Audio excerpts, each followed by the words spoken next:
Nos gustaba la casa porque aparte de espaciosa y antigua, hoy que las casas antiguas sucumben a la más ventajosa liquidación de sus materiales, guardaba los recuerdos de nuestros bisabuelos, el abuelo paterno, nuestros padres y toda la infancia.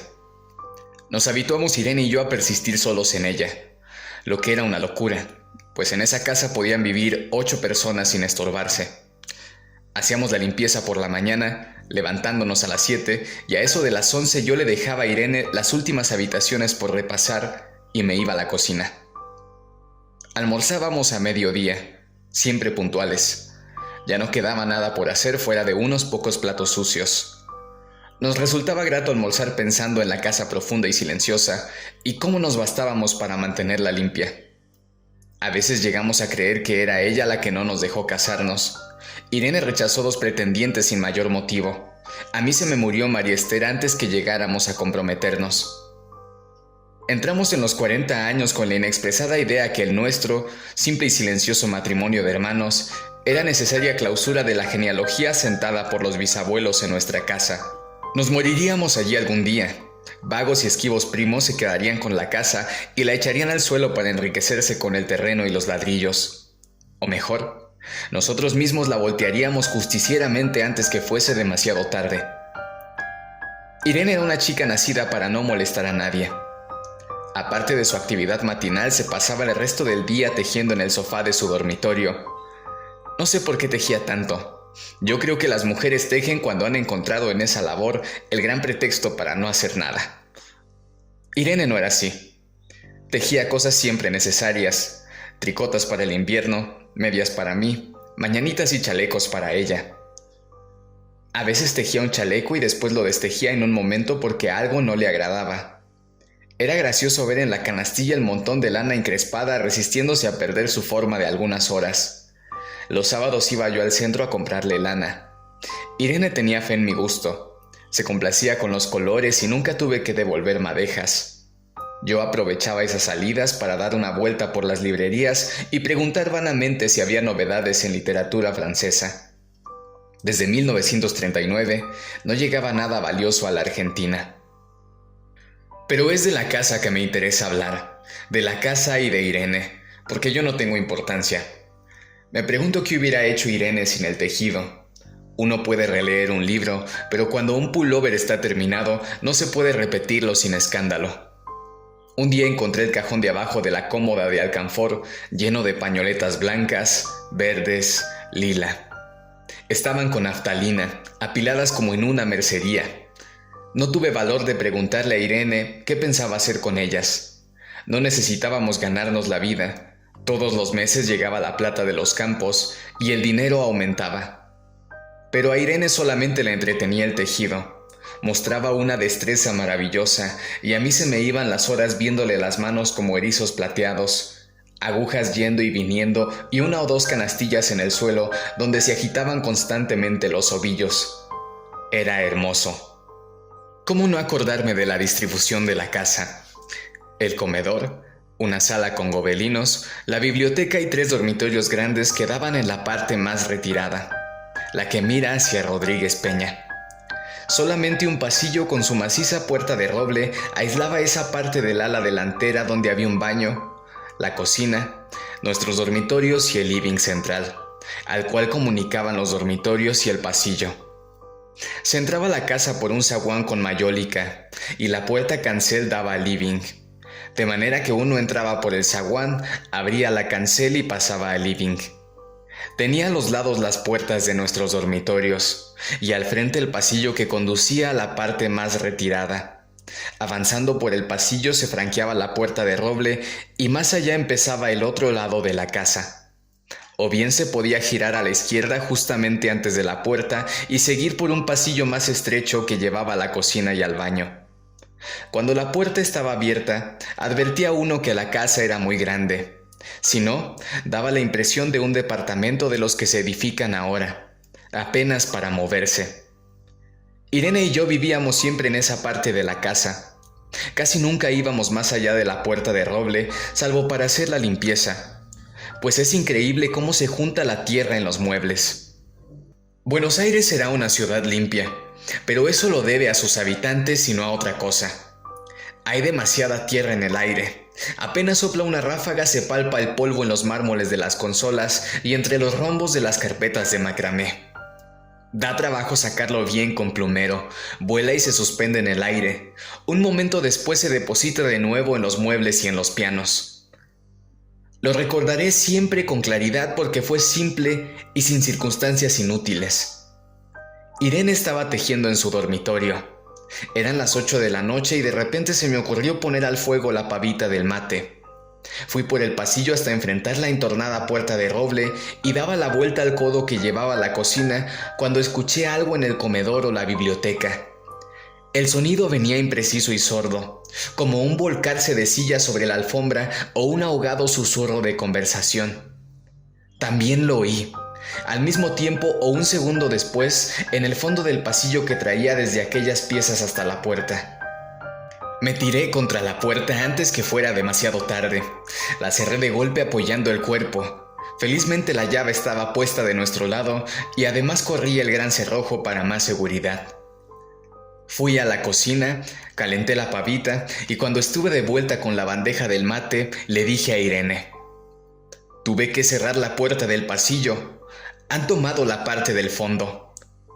Dejó caer el tejido y me miró con sus graves ojos cansados. ¿Estás seguro? Asentí. Entonces, dijo recogiendo las agujas, tendremos que vivir en este lado.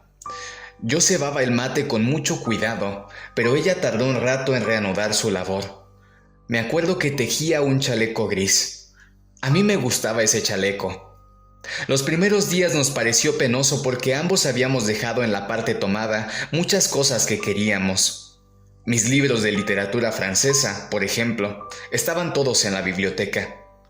Irene extrañaba unas carpetas, un par de pantuflas que tanto la abrigaban en invierno. Yo sentía mi pipa de enebro y creo que Irene pensó en una botella de esperidina de muchos años. Con frecuencia, pero esto solamente sucedió los primeros días, cerrábamos algún cajón de las cómodas y nos mirábamos con tristeza. No está aquí. Y era una cosa más de todo lo que habíamos perdido al otro lado de la casa. Pero también tuvimos ventajas. La limpieza se simplificó tanto que aún levantándose tardísimo, a las 9:30 por ejemplo, nos daban las 11 y ya estábamos de brazos cruzados. Irene se acostumbró a ir conmigo a la cocina para ayudarme a preparar el almuerzo. Lo pensamos bien y se decidió esto. Mientras yo preparaba el almuerzo, Irene cocinaría los platos para comer fríos de noche. Nos alegramos porque siempre resulta molesto tener que abandonar los dormitorios al atardecer y ponerse a cocinar. Ahora nos bastaba con la mesa en el dormitorio de Irene y las fuentes de comida fiambre. Irene estaba contenta porque le quedaba más tiempo para tejer. Yo andaba un poco perdido a causa de los libros, pero por no afligir a mi hermana me puse a revisar la colección de estampillas de papá y eso me sirvió para matar el tiempo. Nos divertíamos mucho, cada uno en sus cosas, casi siempre reunidos en el dormitorio de Irene, que era más cómodo. A veces Irene decía: fíjate este punto que se me ha ocurrido, ¿no da un dibujo de trébol? Un rato después era yo el que le ponía ante los ojos un cuadrito de papel para que viese el mérito de algún sello de Eupen y Malmedy. Estábamos bien, y poco a poco empezábamos a no pensar. Se puede vivir sin pensar. Cuando Irene soñaba en voz alta, yo me desvelaba enseguida. Nunca pude habituarme a esa voz de estatua o papagayo, voz que viene de los sueños y no de la garganta. Irene decía que mis sueños consistían en grandes sacudones que a veces hacían caer el cobertor. Nuestros dormitorios tenían el living de por medio, pero de noche se escuchaba cualquier cosa en la casa. Nos oíamos respirar, toser, presentíamos el ademán que conduce a la llave del velador, los mutuos y frecuentes insomnios. Aparte de eso, todo estaba callado en la casa. De día eran los rumores domésticos, el roce metálico de las agujas de tejer, un crujido al pasar las hojas del álbum filatélico. La puerta de roble, creo haberlo dicho, era maciza. En la cocina y el baño, que quedaban tocando la parte tomada, nos poníamos a hablar en voz más alta o Irene cantaba canciones de cuna. En una cocina hay demasiado ruido de loza y vidrios para que otros sonidos irrumpan en ella. Muy pocas veces permitíamos allí el silencio. Pero cuando tornábamos a los dormitorios y al living, entonces la casa se ponía callada y a media luz. Hasta pisábamos más despacio para no molestarnos.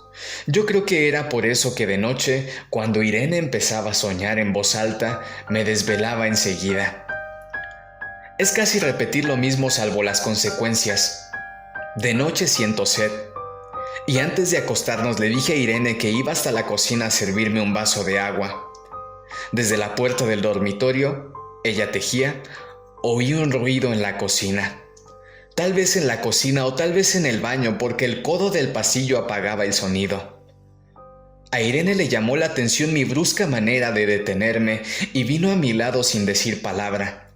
Nos quedamos escuchando los ruidos, notando claramente que eran de este lado de la puerta de roble, en la cocina y el baño, o en el pasillo mismo donde empezaba el codo, casi al lado nuestro. No nos miramos siquiera. Apreté el brazo de Irene y la hice correr conmigo hasta la puerta cancel sin volvernos hacia atrás.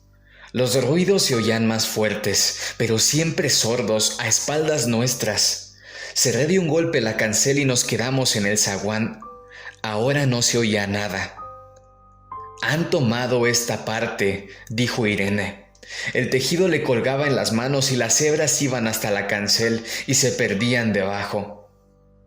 Cuando vio que los ovillos habían quedado del otro lado, soltó el tejido sin mirarlo. «¿Tuviste tiempo de traer alguna cosa?», le pregunté inútilmente. «No, nada». Estábamos con lo puesto. Me acordé de los 15,000 pesos en el armario de mi dormitorio. Ya era tarde ahora. Como me quedaba el reloj pulsera, vi que eran las 11 de la noche. Rodeé con mi brazo la cintura de Irene. Yo creo que ella estaba llorando. Y salimos hacia la calle. Antes de alejarnos tuve lástima. Cerré bien la puerta de entrada y tiré la llave a la alcantarilla.